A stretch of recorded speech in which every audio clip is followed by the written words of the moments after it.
Hello, എല്ലാവർക്കും എൻ്റെ പുതിയൊരു വീഡിയോയിലേക്ക് സ്വാഗതം. ഞാൻ ഇന്ന് കാണിക്കുന്നത് തിരുവനന്തപുരം ജില്ലയിലെ മടവൂർ എന്ന ഗ്രാമത്തിൽ സ്ഥിതി ചെയ്യുന്ന മടവൂർ മഹാദേവ ക്ഷേത്രവും അതിൻ്റെ വിശേഷങ്ങളുമാണ്. ഇതാണ് മടവൂർ മഹാദേവ ക്ഷേത്രത്തിൻ്റെ മുൻവശം. ഇവിടെ വലിയൊരു ആല് സ്ഥിതി ചെയ്യുന്നുണ്ട്. ഈ ആലിൽ വലിയൊരു ഊഞ്ഞാലിട്ടിട്ടുണ്ട്. ക്ഷേത്രഗോപുരത്തിൻ്റെ രണ്ട് വശവും വലിയ വയലുകൾ സ്ഥിതി ചെയ്യുന്നു. അതിന് നടുവിലായി കൽപ്പടവുകളോട് കൂടിയ ഗോപുരം സ്ഥിതി ചെയ്യുന്നു. കൽപ്പടവുകൾക്കും മുഖമണ്ഡപത്തിനും ക്ഷേത്ര ഗോപുരത്തിനുമൊക്കെ ഒരുപാട് പുരാതന കാലഘട്ടത്തിൻ്റെ കഥ പറയാനുണ്ട്. ഈ ക്ഷേത്രത്തിൽ പൗരാണിക വാസ്തുവിദ്യ ഉദ്ബോധിപ്പിക്കുന്ന രീതിയിലുള്ള വാസ്തുവിദ്യയാണ് നിലനിൽക്കുന്നത്. ക്ഷേത്ര ഗോപുരത്തിനുള്ളിൽ കടന്നാലും ഇതുതന്നെയാണ് നമുക്ക് കാണാൻ സാധിക്കുന്നതും.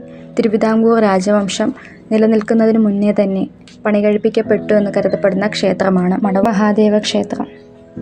ശ്രീ പത്മനാഭസ്വാമി ക്ഷേത്രം പണികഴിപ്പിക്കപ്പെട്ടു എന്ന് കരുതപ്പെടുന്ന അതേ കാലയളവിലാണ് ശ്രീ മഹാദേവ ക്ഷേത്രവും പണികഴിപ്പിക്കപ്പെട്ടിട്ടുള്ളത് എന്ന് കണക്കാക്കപ്പെടുന്നു. ഈ ക്ഷേത്രത്തിലെ മുഖ്യ പ്രതിഷ്ഠ അർദ്ധനാദീശ്വര സങ്കല്പത്തിൽ സ്ഥിതി ചെയ്യുന്ന മഹാദേവനാണ്. ഒരേ ശ്രീകോവിലിൻ്റെ പുറകിലായി പാർവതി സങ്കല്പവും നിലനിൽക്കുന്നു.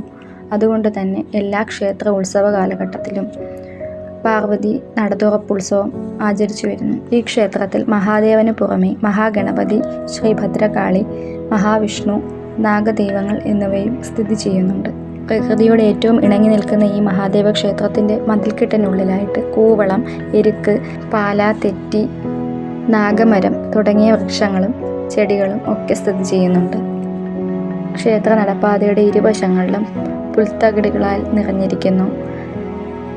ക്ഷേത്രത്തിൻ്റെ പച്ചപ്പും ഹരിതാപവും നിലനിർത്താനും പഴമയെ വിളിച്ചോതാനും സഹായിക്കുന്നു. മടവൂർ മാമണ്ണൂർ മഠം ആയിരുന്നു ഈ ക്ഷേത്രത്തിൻ്റെ അവകാശികളായി കണക്കാക്കപ്പെട്ടിരുന്നത്. ഇപ്പോൾ ക്ഷേത്ര സംരക്ഷണ സമിതിയുടെ കീഴിലാണ് ഈ ക്ഷേത്രം സ്ഥിതി ചെയ്യുന്നത്.